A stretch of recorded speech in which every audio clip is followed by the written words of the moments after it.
I want to show you how I make my own custom steel fire pit. This is all made from flat plate of 3/16 mill finish hot rolled steel. This is a smaller fire pit that I made 3 years ago that's been oxidized. I get all my steel pre-cut to size and fabricate it to something like this. The tools I use are 2 grinders, some cutting discs, some sanding pads, an adjustable square, soapstone, tape measure, some pinch clamps and some scrap angle, a framer's square, and some other miscellaneous clamps. The welder I use is a Lincoln Electric 140C Power MIG welder. So I clamp my table down so there isn't any movement in the material. And I did notice they miscut this piece, so I had to cut about 1 inch off. So I make my marks from both sides so it's square from both. Clamp the piece down. You see how I measure a 1/16 past my cut? That's because my cutting discs are about a 1/16 inch, so when I cut on the line, it cuts right where I need it to.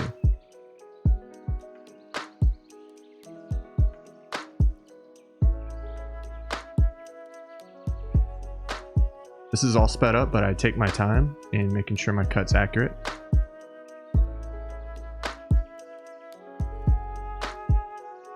It's never perfect, but when I use my sanding pad to smooth that edge out, it'll be nice and straight. I like to deburr my cuts and clean the edges just because I know someone will be handling this. This is actually shipping out to Brooklyn, so I don't want anyone to drop it and have any sharp edges where they grab it with their hand. I mean, if you drop it on your foot, it'll hurt because this finished product weighs about 70 pounds. All these tools you could get from Home Depot at affordable prices. These are all things any homeowner could get and build this with. Go to a steel yard, get your material cut, get you a welder. So this is the cut edge from a shear, and the other edge is the mill finish edge. The goal is to sand all the edges so they're pretty uniform and rounded. I'm going to take my time and go through all these pieces.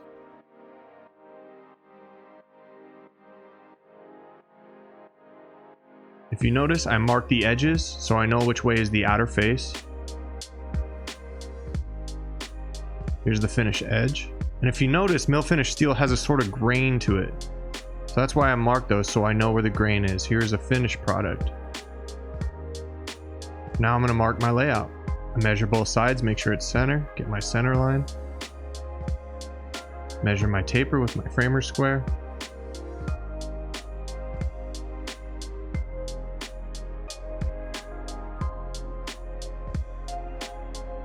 Get my other piece, see which end I want to be my finished face. Mark both sides. Square. Mark my taper. Then I realize I could get my depth set off my adjustable square on my other piece. That way I know exactly where it is. Get my taper. And get my taper. Now I'm going to set my welder up, get my pieces set up. I clamp the angle scrap to my lines.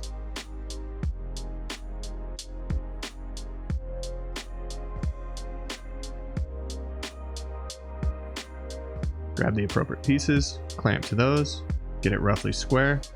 I notice I'm a little off, so I adjust. Double check my widths, make sure they're the same. I'm untwisting my cables, and I like to have about 3/8 inch outside of my welder. My mask is an adjustable mask, so I could see when it's not welding. I reset my clamps and my guides. You can see how the grain is matching across. And I only tack weld at this face, so I have movement when I turn it over and put the other piece on. So I do about 1/4 inch, maybe 3/8 inch tack weld. That way if I have to move it, I can cut it easily with a grinder. Now I set my other piece up, clamp it. Clamp my angle to that. That way I can get it close. Clamp. Use that as a guide so I could push against it and get it where I like.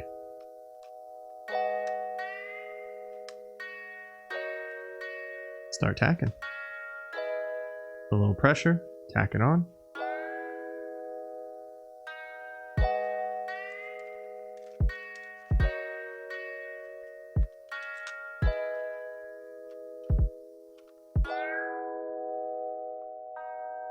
At this point, I'm going to start full welding.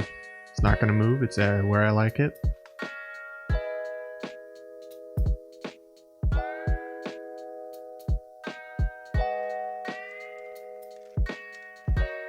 I like to put about 1.25 inches, 1.5 inches weld at each end and then in the center.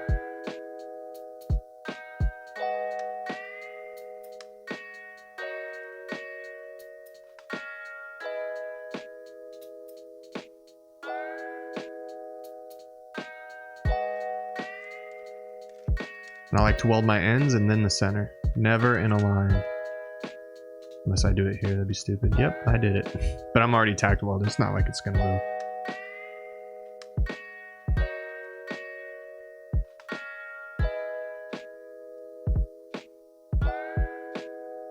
Roll up since I'm done with the welder. I like to pick up as I go. Next, I'm gonna set up my brush wheel to clean all those welds.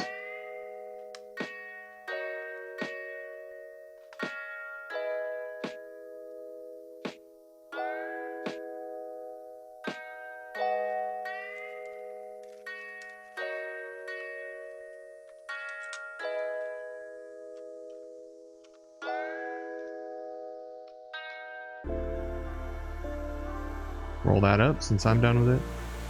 And roll that up since I'm done with it.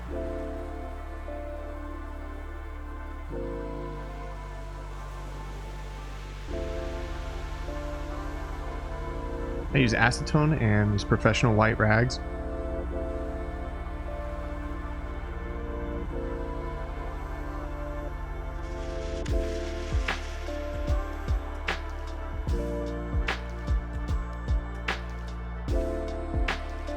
What this does is it gets the mill oils and greases and the soapstone and the welding marks off. That way when someone's handling it, they don't get grease all over their hands. And it makes it look nice.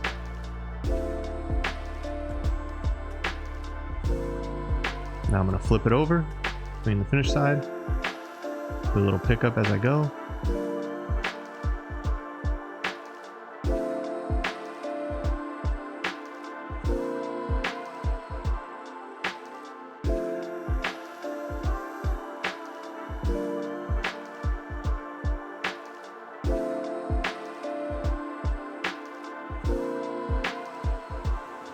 Everything you're watching is sped up at somewhere about 6 to 8 times.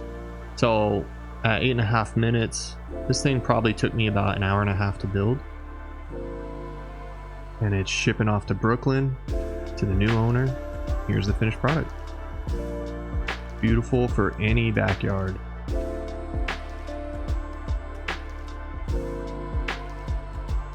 This is what I used to film this all with my phone.